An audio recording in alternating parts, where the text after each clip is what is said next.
What's up, you guys? Steven here for Author Shift Movie Night to talk to you about physical media, about Blu-rays, 4Ks, and the way we like to buy and own our movies and TV shows on a physical disc that we can put in a library, display for its artistic beauty, and watch the movie at our leisure without worrying about it disappearing from some streaming service where we're renting it in perpetuity. If you're new to the channel, please hit that subscribe button and that notification bell and join our conversation. Hit me with comments because I answer pretty much everything that gets posted. Because the whole point of this is for conversation, to meet other collectors, to see your collections, to show you mine, whatever. That's what we're here for. Except today. Today I'm here to talk about a movie in the theater. I feel like I have to join the discourse. I have to join the conversation about Halloween Ends. I got a little annoyed, especially over on TikTok, but also here too, at all the people who were literally spoiling this movie right after it came out. Just because it came out on streaming doesn't mean people watched it immediately. I didn't see it until yesterday. This is Tuesday after the movie's release. I was sick over the weekend and had things to do, couldn't get to the theater, and I was going to give this movie the theatrical experience, investment. It's Halloween, for God's sake. My expectations were very low because the Halloween 2018 film, before I get into that, let me just say this. I'm going to break this discussion up into two parts.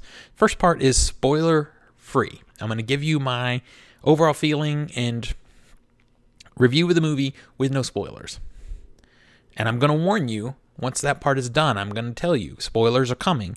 And at that point, I'll talk more about specifics, things that I didn't like or did like that could be considered spoilery. So you have a chance to click away. Because as I was saying, it's only the Tuesday after the movie's release. Not everybody can run out and see it immediately. Not everybody wants to subscribe to another streaming service. All that stuff. Let's respect each other. Let's respect the fan community. Let's respect people who like to watch movies without being spoiled, you guys. You other content creators that are watching with me here. Okay, so anyway, expectations were low because the 2018 film I thought was bad. It was just a stupid plot. It's not a hard story to get right. The trick is to not overcomplicate it. But I didn't think it was good. I didn't like a lot of the characters. The only thing that was redeeming from that film, and the only thing redeeming from this new trilogy overall, honestly, is Jamie Lee Curtis. She does the best that she can do with the script and content she is given within the film. Each of the films. What I will say about the first film is that you could see, I guess, in the creators, the love of the franchise. They homaged a lot of things. They really tried to recreate some of the original moments in the original film, and I would say that that's all fine and good, but it's not, because I think that is a symptom of this franchise in general, is that there's so much focus on trying to recreate amazing shots that already exist. We don't need to recreate those. That they lose sight of doing good movies. So that movie was not good. It wasn't horrible, but it also wasn't good. Then Halloween Kills came out, and it was laughably bad. Evil Dies Tonight, you guys. Terrible movie. So going into Halloween Ends, my expectations were pretty low. And I was still disappointed overall. It's the worst of the trilogy. It is the worst of the three films. And the bar is low already. But it's bad. They build this movie as, the end of this character, end of this franchise, end of everything. And they set you up with some expectations in marketing. How do I see? I don't know if I can even do that right now because I don't want to spoil. So let me just get into this part. I know is not spoilery. I came out of the movie wanting to rename it Awkward Moments, because this movie literally is, especially in the first 30 minutes or so, is just a whole series of awkward, weird character moments that don't work, and it continues through the entire movie. It's just at its worst in the first half hour. Let me pull this cast list up here just so we can go through it a little bit. We know that Jamie Lee Curtis is back. We've got Andy Machek, Rohan Campbell, who is a new addition.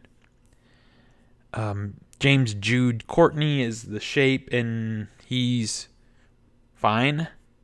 Will Patton is back. In fact, with Will Patton, I didn't agree. Jesse Boyd is an officer in here. It doesn't really matter. But what I was going to say is with Will Patton, I did not agree with the addition, what they did with the addition of his character in the second film. They tried to craft some kind of relationship between him and Jamie Lee Curtis out of the blue, kind of. It's not that I don't think the character that Laurie can have a relationship. It just felt like wedged in and forced to try to add some depth to the characters in Halloween Kills. With that said, some of the least awkward, most interesting to watch character moments come between Will Patton and Jamie Lee Curtis, the two best actors in the film, in both of the last two films, for sure. That relationship, the way they establish it is still played on in this film, and it kind of works. That's the romantic situation that works. There's another romantic situation in this film that feels like it kind of maybe wants to be like a Badlands kind of thing, but it feels forced. It rings false. It doesn't have any sort of truth to it. So imagine you've got two romantic relationships that are playing out, being developed in this film. That leads to you not really seeing Michael Myers or a real kill for nearly an hour. Nearly an hour. Of an hour, like an hour 50 movie, hour 50-minute movie. And this is a slasher film. I'm not saying we can't invest in kind of character build, but it shouldn't take an hour for, shit to begin, the real action to begin in this movie. So the new relationship part isn't consistent. It's a start and stop thing that kind of doesn't make sense. It doesn't work. It feels rushed and then slow at the same time, and a lot of that has to do with some very poor editing and some bad directing. Even bad character body language in this movie. There's weird movements and ways people stand that make no sense whatsoever. You guys, it's bad. Coming out of the movie, I was royally disappointed. I thought it was awful and a very sad way to end the franchise, but an anticipated way to end this trilogy. I hope that this is the end of the Halloween franchise. I would love to see us stop disrespecting a horror icon at this point.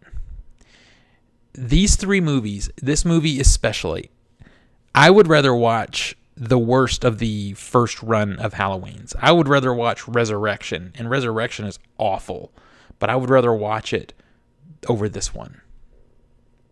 But I would be fine to watch Halloween 4 or 5, and will watch them more than I will watch this one.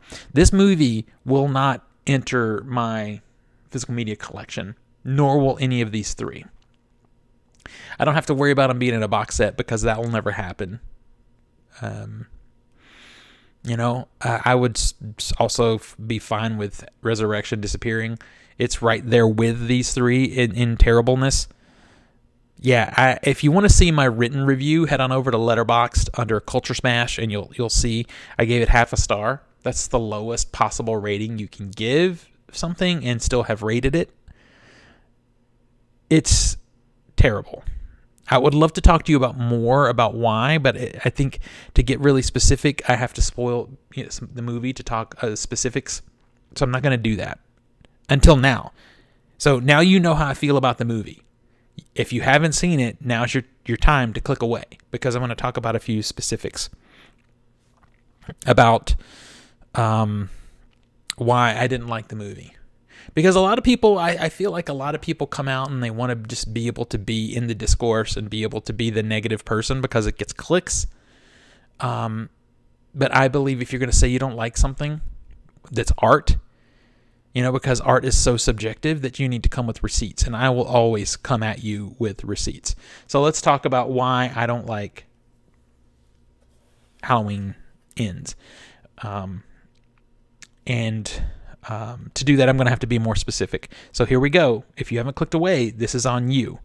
So Halloween begins with the story of a young babysitter, 18, 19 years old babysitter, something like that. He's sold himself as an engineering, going to be an engineering student, wants to go to college, all that stuff.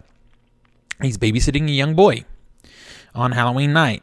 Well, an accident happens. The young boy is messing with him. An accident happens, and the young boy dies.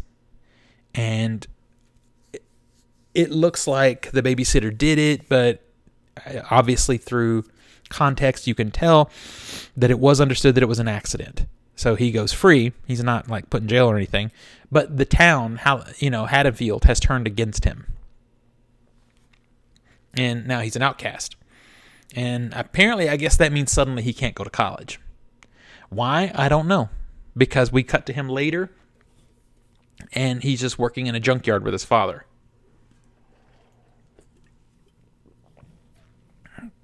You would think if he had become an outcast, he would have gone on to college and got the hell out of there.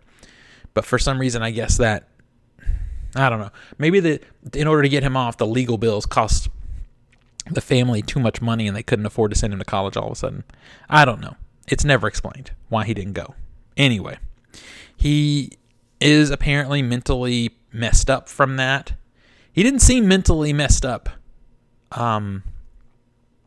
in the opening sequence. But I guess all of the emotional trauma of seeing this kid get killed and him being blamed by the entire town for it has damaged him, because he definitely seems emotionally, mentally damaged moving forward. He might have been set up in the opening sequences a little bit childish, but that's about it. Anyway, we see him being abused by people younger than him, by high school kids, and picked on and that kind of thing. And there's a long bit of setup of his character. He's played by, let me give you his name, by Rohan Campbell. And he's fine as an actor, but we're here for the final chapter of, we're told this is the final chapter of the Michael Myers story, and he's nowhere to be found other than being referenced. There was this idea that the filmmakers had kind of come upon, David Gordon Green and his writer, team, about how this evil that's Michael Myers has impacted Haddonfield as a town, and how it's infected them and all that stuff. And I love that in concept. I love the concept of that, but they never flesh it out. I think if they had told Michael Myers' story and left Michael Myers' story the way we originally knew it, but brought in this whole town concept as a second layer of story, we could have had something. But they never really follow through. They just use it as a plot beat. Really, it's never really fully fleshed out. But anyway, they continue with it. They played with it a little bit with this Evil Dies Tonight bullshit. They made the town into a bunch of morons in the second film, which that's a whole other thing. But anyway, so I mean, it's even basically said, like, everything is so on the nose in this movie that the town, Michael Myers had disappeared 4 years ago. Apparently burned up or whatever. But the town needed another villain, like, to hate, I guess. I mean, they never say why the town needed another villain. You'd think the town would be in recovery. But Anyway, it becomes him. And there's so many weird moments in this movie between him and between Jamie Lee Curtis where the movie just stops. It just stops so that somebody from the town can rip them a new asshole about their impact on the town. Jamie Lee Curtis's character Laurie is freaking blamed for Michael Myers. They're like, "Oh, you teased him." What does that even mean? You teased him. You teased him into becoming, the killer he was.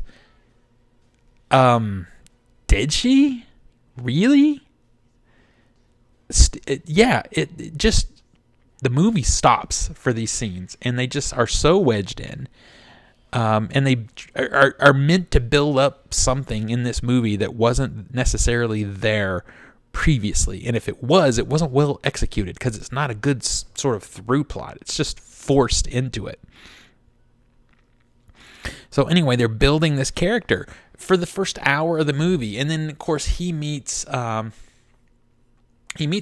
who's living with Laurie now. It's Laurie Strode's granddaughter, and Allison is a damaged person because of everything she's been through, and that's perfectly reasonable. And she sees the damage in this kid and connects with him. So I guess they're going to start going out, and this weird, I'm going to go out with you, not going to go out with you kind of love story happening. This feels like a Hallmark movie, a very badly written Hallmark movie, by the way, also, because plot motivations or character motivations are inconsistent from scene to scene.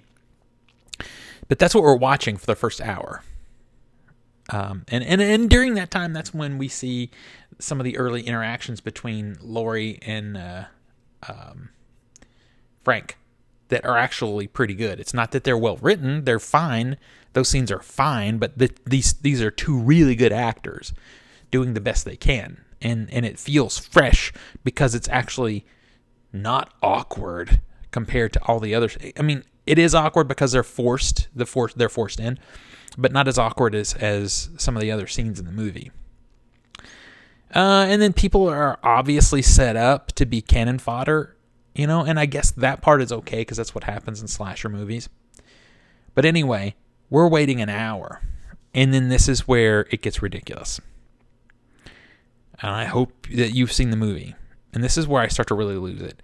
So you find out that Michael has apparently been in the sewers in Haddonfield these last 4 years. He's just trying to regain his strength. And basically, we have this idea in the first film, original film, of Michael Myers like eating a dog or whatever. Well, it appears that maybe he's killing homeless people and no one notices in the sewers, and maybe he's feeding off of them. And that's okay. Like, he's regaining his strength. His mask is all burned from when he was burned up. That part is okay. At this point, I'm just kind of like, this movie, like, these characters suck. But okay, now we're finally to where we see Michael Myers, and we understand that he's been trying to basically recover, probably in the same way that Laurie has been recovering after her stint in the hospital in the previous film. And it kind of starts to feel like, okay, maybe we're gearing up to these two characters recovering, their vitality, so that they can finally finish the story. A lot of people are saying that they wish they had, or they really wanted a full-on, hour and a half long epic final battle between Michael and Laurie, and I don't know if that's what I wanted, because we had that confrontation between the two of them in H2O already. I didn't hate that movie as bad as a lot of people, by the way. But anyway, I didn't really want anything but a good movie. Now, I'm a big time Halloween fan. I mean, I have this movie, obviously. I even have this one. I love it.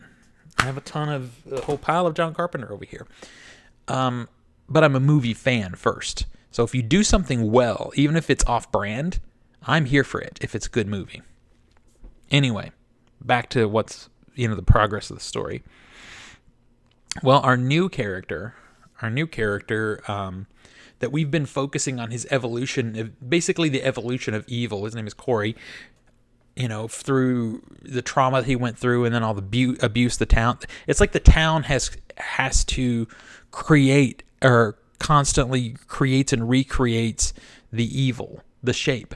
And if that's what this movie had been focused on, it could have been a really, really brilliant thing if this new franchise had refocused on the fact that the town is actually creating the shape.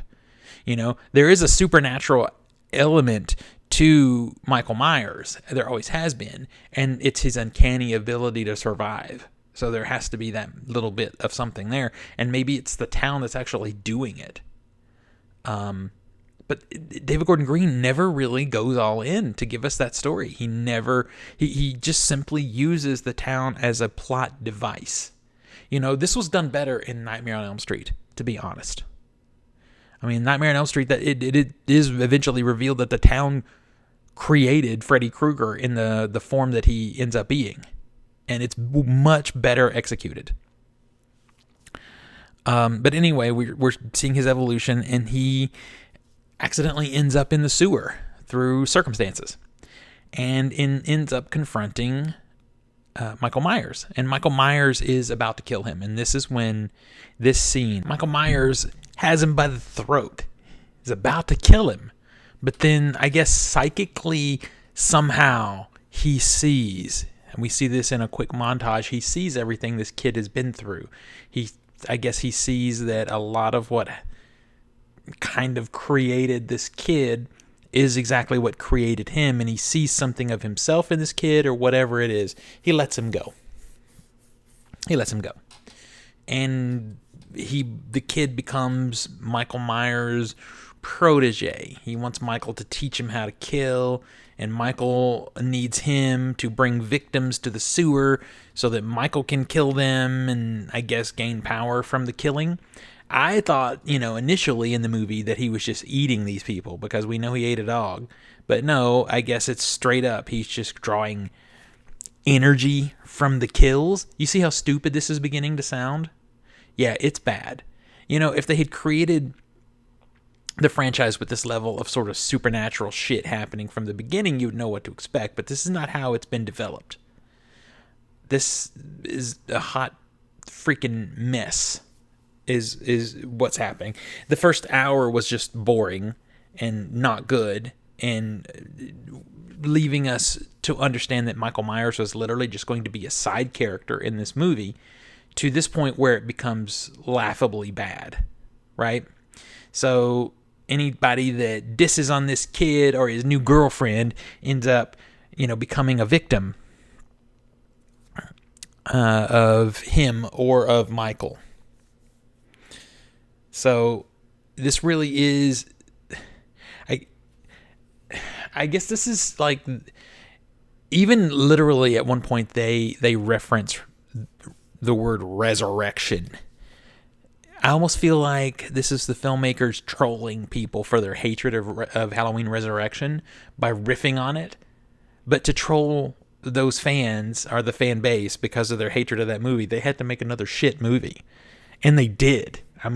They just did. And I also kept thinking of Friday the 13th.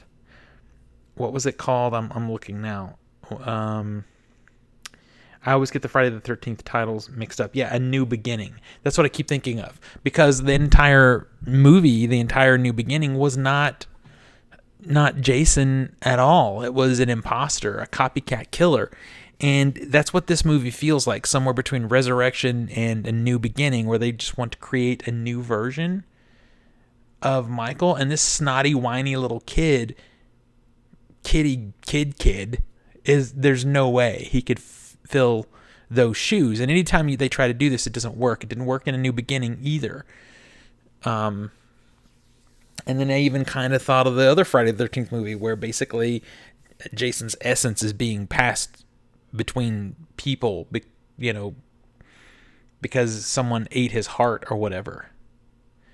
It's bad, You sell this movie as the end of a story arc, and you spend 2/3 of the runtime developing a story arc.